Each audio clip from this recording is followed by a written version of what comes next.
से इतना भय हो गया था न जी कि कहीं दाल में काला जीरा भी देख लेता था तो कहते हैं भोजन की थाली को फेंक देता था।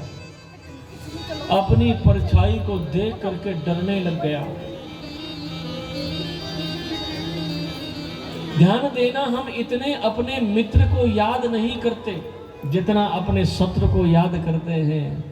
मित्र की याद कभी 6 छमाही में आ जाए तो बात अलग है, लेकिन शत्रु को हर पल याद करते हैं कि इसका कैसे करके मैं जो है इसको समाप्त करूं।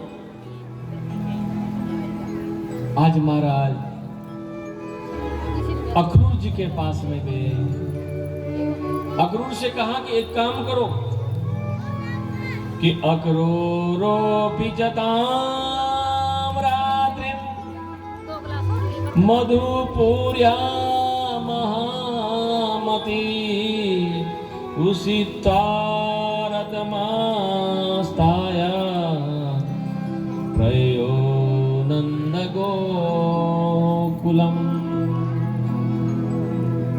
अक्रूर जी से कहा, अक्रूर तुम सुबह जाओ और कृष्ण को लेकर के आना, और कैसे भी लेकर के आना।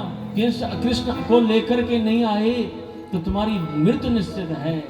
आज उठे महाराज, और उठ करके अक्रूर जी ने मन में सारी रात भर अक्रूर जी को कहते हैं नींद नहीं आई।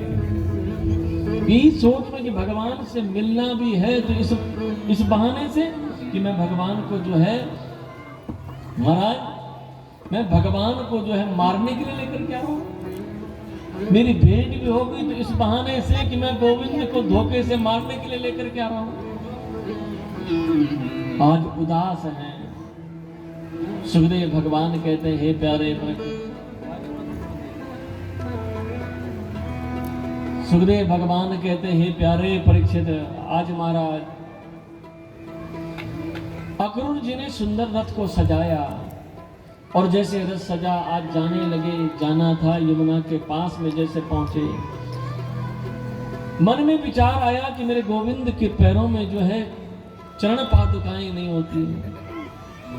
मेरो कन्हैया जो है, मेरो कन्हैया नंगे पैरों से चलते हैं, और मैं अपने पैरों में जूती पहन करके लेकर के जा रहा हूं। भक्त के भाव देखिए, और अपने पैरों से वो जूतियां जो है निकाल करके फेंक दी। रथ से नीचे उतर गए, भगवान के पद चिन्ह दिखाई दिए, और जैसे वो भगवान के पद चिन्ह दिखाई दिए ना, उन पद चिन्हों को प्रणाम करते हुए लेट गए अक्रूर, और बोल बैठे, मन ही मन में सोच रहे हैं, गोविंद कैसे भाग्य है मेरा। प्रणाम करने लग गए, नग्न पैरों से जाने लगे, और चलते चलते चलते चलते शाम होने को आई है। सुखदेव भगवान कहते हैं, प्यारे परीक्षित, जैसे पहुंचे महाराज नंद बाबा के घर में गए। नंद बाबा ने देखा अक्रूर जी को आते, देख करके कहा, आओ आओ अक्रूर जी, कैसे आना हुआ। मेरे कन्हैया जो है उस समय गौचारण के लिए गए हैं।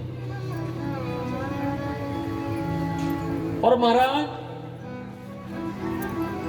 यशोदा मैया ने प्रणाम किया, नंद बाबा ने प्रणाम किया, सुंदर पैर पखारे, आसन दिया, बिठाया, पूछा कैसे आना हुआ। उस समय यशोदा मैया अपने लाला के लिए माखन बना रही है कि मेरा लाला सुबह से गौचारण के लिए गया है, शाम को घर आएगा, मैं अपने लाला को माखन रोटी दूंगी। और पता है परीक्षित, अक्रूर जी मन में सोचने लगे कि कैसे बोलूं कि मैं तुम्हारे लाला को लेने आया। नंद बाबा बोले, कैसे आना हुआ, अकस्मात तो आप आ नहीं सकते। बोले, वो क्या है ना कि कंस ने बड़ा धनुष भंग का यज्ञ रखा है, और उसमें हे नंद बाबा तुम्हारे पुत्रों को भी निमंत्रण मिला है। नंद बाबा ने कहा, ना, मैं अपने लाला को नहीं भेज सकता। यशोदा मैया के हाथ में माखन की मटकी है, जैसे सुना हाथ से छूट गई, धड़ाम से नीचे गिर गई। और बोलो हे अक्रूर जी, जैसे आए हो ना उल्टे पैरों से वैसे चले जाओ। मैं अपने लाला को नहीं भेजूंगी, चाहे तो मेरे प्राण ले लो। इतने में ये चर्चा चली रही थी कि मेरा लाला, मेरा कन्हैया जो है गौचारण करके भगवान आए, अक्रूर जी को प्रणाम किया।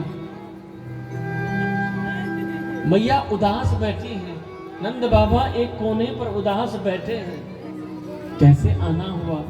बाबा को प्रणाम किया, लाला मैं तो को लेने आया। मैया ने कन्हैया को बुलाया, क्यों कन्हैया तू मुझे छोड़ करके जाएगा? तो कन्हैया मैया से लड़ने लगे, मैया तुम को कहीं जाने नहीं देती है। अरे कभी मैं गया नहीं मथुरा, घूम करके 2-4 दिन में आ जाऊंगा, आज जाऊंगा परसों लौट करके आऊंगा। पर ध्यान देना कन्हैया परसों बोल करके गए, बरसों तक वापस नहीं लौटे हैं। जैसे ये बात गोपियों को पता चली कि कन्हैया कल हमें छोड़ करके जा रहे हैं, सारी गोपियों ने आकर के नंद बाबा का घर घेर लिया। और क्यों रे कन्हैया, हमने सुना है तो हमें छोड़ करके जा रहा है। कन्हैया बोले, गोपियों चिंता मत करो, मैं जाऊंगा तो जल्दी लौट करके आऊंगा। आज कहते हैं पूरे ब्रज में किसी के घर में चूल्हा नहीं जला, गाय के बछड़ों ने दुग्ध पान नहीं किया, किसी गाय ने घास नहीं खाया। मानो आज यमुना का जल स्तब्ध रह गया हो, मानो आज ब्रज सूना पड़ने जा रहा हो, मानो आज वृंदावन के प्राण उन्हें छोड़ने के लिए तैयार हो। सुखदेव भगवान कहते हैं मैया ने चूल्हे पर जो है अपने लाला के लिए दुग्ध रखा और चूल्हे पर दूध तो रख दिया और आग जलाना भूल गई। और अपने आप में यशोदा मैया बातें कर रही है कि मुझसे न जाने कौन सा पाप हो गया, मुझसे न जाने कौन सा अपराध हो गया, न जाने कौन सा ऐसा पाप हो गया जो मेरे कन्हैया मुझे छोड़ करके जा रहा है। नंद बाबा आए, अरे पागल बावरी हो गई है, चिंता क्यों करती है, जल्दी लौट जाएगा तो आ जाएगा लौट करके। नंद बाबा तो को पता नहीं है, हे नंद जी वो मेरे प्राणों के प्यारा है। सुबह से जब गौचारण के लिए जाता है ना, शाम को जब तक घर नहीं लौट करके आता, मेरी आंखें उसी रास्ते की तरफ रहती हैं। ये माँ का प्रेम है, ध्यान देना, ये माँ का वात्सल्य प्रेम है। इस प्रेम की कौन व्याख्या कर सकता है? सुखदेव भगवान कहते हैं, हे प्यारे परीक्षित, आज महाराज नंद बाबा ने चूल्हा जलाया, आग जल गई, दुग्ध रखा, मैया जो है दुग्ध को देखते देखते पात्र में वो दुग्ध बाहर गिर गया, अग्नि बूझ गई, बंद हो गई। लेकिन यशोदा मैया मानो पागल सी हो गई। कन्हैया के लिए दुग्ध लेकर के, माखन रोटी लेकर के आए, अपने हाथों से खिलाने लगी, आंखों से अश्रु की धाराएं बह रही। लाला मैं जानती हूं तू मुझे छोड़ करके जाएगा, लेकिन लौट करके नहीं आएगा। ऐसा करते करते करते करते महाराज आधी रात बीत गई। सारी जो है गोपियां कृष्ण को घेर करके बैठी हैं कि जिन पायन के पाद कहीं, कि जिन पायन के पाद कहीं, भरत रहे मन लाल। ध्यान देना, आज वो गोपियां रो रही हैं, आज वो गोपियां उदास होकर के बैठ गई। सब गोपियों ने कृष्ण को ढूंढ लिया, सब गोपियों ने कृष्ण के को घेर लिया है। रो रही हैं वो गोपियां, कन्हैया तुझे हम जाने नहीं देंगे। कन्हैया बड़ी दुविधा में आ गए। कभी गोपियों के पास जाते हैं तो कभी कन्हैया मैया के पास, कभी बाबा के पास। गोपियां रो करके कहती हैं कि अहो विधाता स्तवना क्वचित दया संयोज मैत्र्या प्रणयेन देहिना तास्या कृतार्थां विरुद्धं अपार्थकं विक्रीडितं तेर्भगचेष्टितं यथा। हे विधाता भोर न हो, हे विधाता भोर न हो। अगर हमने जीवन में सच्चा प्रेम कृष्ण से किया है तो कभी जो है भोर न हो, क्योंकि भोर होगी तो वो कृष्ण हमें छोड़ करके चला जाएगा। ऐसा करते करते महाराज रात बीत गई। आज किसी ब्रज में किसी के घर में चूल्हा नहीं जला। ध्यान देना, भोर होने को आई, रथ सजा दिया गया। सारी गोपियों ने रथ को घेर लिया। भगवान ने वस्त्र पहने। मैया कहती है लाला तूने जाने का निर्णय कर लिया। कन्हैया कहते हैं मैया तू चिंता ना कर, मैं जल्दी लौट करके आऊंगा। बहुत समझाते हैं मैया को, लेकिन मैया नहीं मानती। मैया को प्रणाम किया, रथ पर बैठे। सुखदेव भगवान कहते हैं गोपियों ने आगे रथ को घेर लिया और कहती है कन्हैया अगर तुम्हें जाना ही है ना तो एक काम कर, हमारे प्राण लेकर के चले जाओ। कि जा रहे हो तो जाओ कन्हैया, लेकिन इतना रहम कर के जाओ कि दिल तो पहले ही ले चुके हो, अब तो प्राणों को भी ले के जाओ। एक काम कर लो ना, हम यहां अपने प्राणों को रख करके क्या पाएंगे? और ये शरीर तो मरे हुए के समान हो जाएगा, क्योंकि तुझे चाहने वाला है कृष्ण। इस शरीर को रख करके यहां क्या पाएंगे हम? क्योंकि तो आत्मा तो तुम हो हे गोविंद, और तुम यहां से चले जाओगे। गोपियां कहते हैं, कृष्ण कहते हैं हे गोपियों इतना चिंता ना करो, मेरा विश्वास मानो, मैं परसों लौट करके आ जाऊंगा। गोपियां कहते तू चलिए पर हमें विश्वास नहीं है। तो को मुझे मालूम है तो छोड़ करके चला जा रहा है। रथ जाने लगा और जैसे रथ चलने लगा ना, जैसे रथ जाने लगा, भगवान ने पीछे मुड़ करके देखा कि एक बार मैया को देख लूं। और जैसे मैया को देखने के लिए हुए तो मैया जिस खंबे के सहारे पर मैया खड़ी थी, मैया वही भूमि पर गिर करके बेहोश होकर के गिर पड़ी।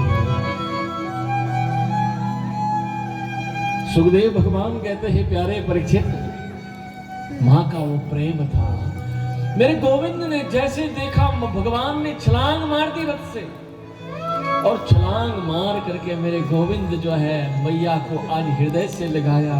अभी तक कन्हैया रोए नहीं थे, आज भगवान फूट करके मेरे गोविंद रोए हैं। सुखदेव भगवान कहते हैं प्यारे परीक्षित, मैया रोती है कन्हैया को गोद में लेकर के। भगवान की जो घुंघराली लटाएं थी वो मानो ऐसे लग रहा था कि बरसात मेघ बरस रहे हो। भगवान की लटाओं से, जटाओं से, भगवान के घुंघराले बालों से मैया के अश्रु बूंद नीचे गिर रहे थे। वो प्रेम था। सुखदेव भगवान कहते हैं, मैया कहती है लाला तुझे जाना ही है ना, मेरी बातों का बुरा मत मानना।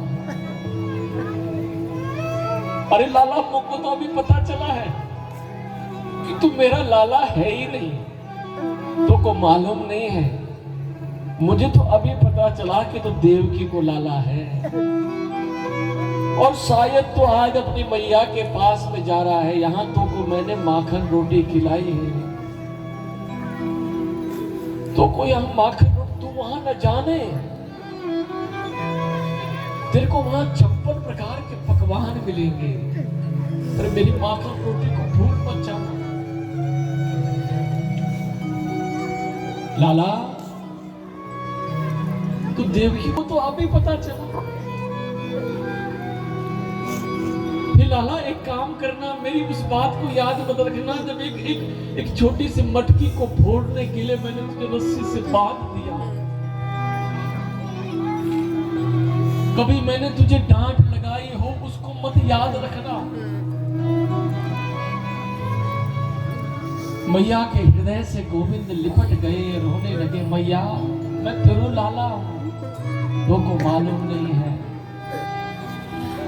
माना कि मुझे जन्म देने वाली देव की मैया होगी, लेकिन हे मैया, मेरा लालन, मेरा पालन, मुझे जीवन में तुझसे ज्यादा प्रेम है मैया कोई कर नहीं सकता। सुखदेव भगवान कहते हैं, प्यारे यशोदा मैया बोली, लाला बाबा एक काम करो ना नंद जी, ये कन्हैया जाएगा, रुकेगा नहीं, मैं जानती हूँ। जाने लगे, बोले तुम साथ में जाओ, अपने सखाओं को, इनकी सखा भी साथ में जाने लगे। शायद तुम जाओगे, एक शर्त में अपने कृष्ण को भेज रही हूं कि तुम मेरे कन्हैया को वापस लेकर के आओगे। भगवान ने प्रणाम किया, रथ पर बैठे, गोपियां आगे खड़ी हैं, दौड़ रही हैं पागलों की तरह, उस मिट्टी पर लेट रही है। महाराज, मानो आज ब्रज की किसी ने आत्मा को छीन लिया हो, वृंदावन की। सुखदेव भगवान कहते हैं, प्यारे परीक्षित, आगे जैसे गए, राधा रानी रास्ते पर खड़ी है। राधा रानी ने कृष्ण को रोका नहीं, ये प्रेम था। कन्हैया ने रथ रोका, काका थोड़ा रथ रोको ना, मुझे राधा रानी से मिलना है। और गोविंद रथ से उतरे हैं। राधा रानी ने रथ को रोका नहीं, ध्यान देना, और रथ से नीचे उतरे। राधा रानी से कहा कन्हैया ने, राधे आप मुझे रोकेगी नहीं? राधा रानी की आंखों से मानो पनेरे बह रहे हैं। राधा रानी ने कहा, कन्हैया तूने कौन से मुझसे पूछ करके जाने का निर्णय लिया था? क्या तूने मुझे पूछा था कि मैं जाऊं? ये प्रेम है, ध्यान देना, ऐसा प्रेम महाराज। कन्हैया ने कहा, तुझे मेरी सौगंध है, आज से तेरी आंखों में एक अश्रु की बूंद नहीं गिरनी। राधा रानी ने वो अश्रुओं को जो है ना अंदर ही पी लिया। बाहर रोना बहुत आसान है, अंदर मानो उस प्रेम की अग्नि दहक रही हो, और उन पर वो अश्रु की बूंद जो है घी का काम कर रही है। राधा रानी ने वो अश्रुओं को रोक दिया। सुखदेव भगवान कहते हैं, प्यारे बच्चे, एक बार पता है एक चित्रकार आया, बड़ा सुंदर सा चित्र बनाया, और जैसे ही चित्र बनाया, वो चित्रकार चित्र बना करके यशोदा मैया नंद बाबा के पास में लेकर के गया। बाबा देखो मैंने चित्र बनाया है। यशोदा मैया बूढ़ी हो चुकी है, आंखों से कुछ दिखाई नहीं देता। उस चित्र को देखा, इधर देखा उधर देखा, बोल बैठी, मुंह को नहीं दिखता। इस चित्र की अगर कोई परीक्षा कर सकता है ना, तो वो राधा रानी है।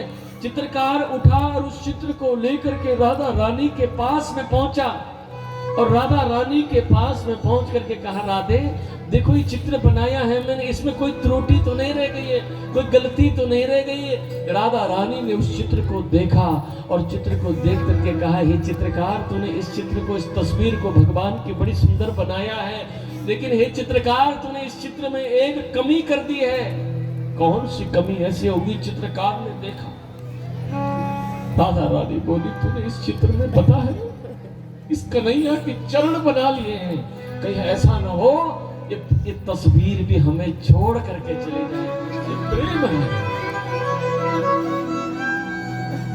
कि प्रेम विरह में मर जाएंगे हम, तेरे जाए से काना मर जाएंगे हम। भगवान रथ पर बैठे हैं। जिस दिन से कृष्ण गए हैं ना, किसी के घर में माखन नहीं, जो माखन खाने वाला है वो कृष्ण, वो आज उन गोपियों को छोड़ करके निकल पड़ा है। गोपियां कहती है, कन्हैया तुझसे मिलने के लिए हम आती थी, मेरे पति मेरे सास सब ताने देते थे, अब वही सास हमसे कहेंगे जा उस किसी से मिलने के लिए। क्या कहेंगे उस सास को हम, क्या कहेंगे अपने उस पति को हम कि जा करके वो कन्हैया हमें छोड़ करके चला गया। भगवान उठे हैं, रथ पर बैठे जाने लगे। गोपियां पागलों की तरह दौड़ रही है, पीछे पीछे रथ के दौड़ने लगी महाराज, और दौड़ करके आगे रथ के आगे जो है बैठ गए। जैसे दौड़ी हैं एक जगह जाकर के बैठ गई, रथ की धूम को देख गए। गोपियों का एक नियम बन गया था जब से कृष्ण गए थे कि जाकर के वो कृष्ण परसों की बोल करके गया, मैं परसों लौट करके आऊंगा। बरसों तक बीत गए लेकिन वो कृष्ण लौट करके नहीं आया और गोपियां वही इंतजार करती रही। ये प्रेम है, ध्यान देना महाराज। वहीं बैठी रही है वो गोपियां, रोज सुबह सज धज करके आती और बैठ जाती कि वो कन्हैया आएगा, वो कन्हैया आएगा। भगवान जो है वहां से महाराज निकल पड़ो। सुखदेव भगवान कहते हैं, प्यारे परीक्षित, आज प्रभु जाने लगे। यमुना पे अक्रूर जी ने जो है स्नान किया, और जैसे स्नान किया है भगवान रथ पर बैठे हैं। प्रभु ने एक रूप में जो है रथ के ऊपर है, एक रूप में भगवान को कहते हैं यमुना के अंदर जल में दर्शन दिए। अक्रूर जी का मन प्रसन्न हुआ, समझ गए, क्योंकि अक्रूर जी के मन में ये शंका थी कि मैं कन्हैया को लेके जा रहा हूं और कंस मेरे गोविंद को मार देंगे। तो भगवान ने मानो ये दिखा दिया कि मैं ईश्वर हूं, ईश्वरों सर्वभूतानां, मैं ईश्वर हूं, मैं हर जगह हूं। जो मन में शंकाएं थी अक्रूर जी की वो समाप्त हुई। आज मेरे गोविंद जो है प्रथम बार भगवान जो है मथुरा में प्रभु ने प्रवेश किया, और मथुरा की स्त्रियों ने देखा गोविंद को, और मथुरा की स्त्रियां सब अपनी अपनी अटेलियों पर खड़ी होकर के दर्शन करने लगी कि जिसकी रही भावना जैसे प्रभु मूरत देखी दिन कैसे। जिसकी भावना जैसी थी उसने प्रभु की मूरत वैसी देखी। जो जो जो जवान थी उसने सोचा पति रूप में कृष्ण मिल जाए, जिसका विवाह हो जाए उसने सोचा बेटे के रूप में कन्हैया मिल जाए। ऐसी जिसकी भावना जैसी रही उसने भगवान के दर्शन वैसे किए। अच्छा ऐसे उदास में चलोगे ना तो फिर कंस नहीं मरने वाला, तुम्हें पर हावी हो जाएगा। प्रेम से बोलो श्री राधे। श्री राधे।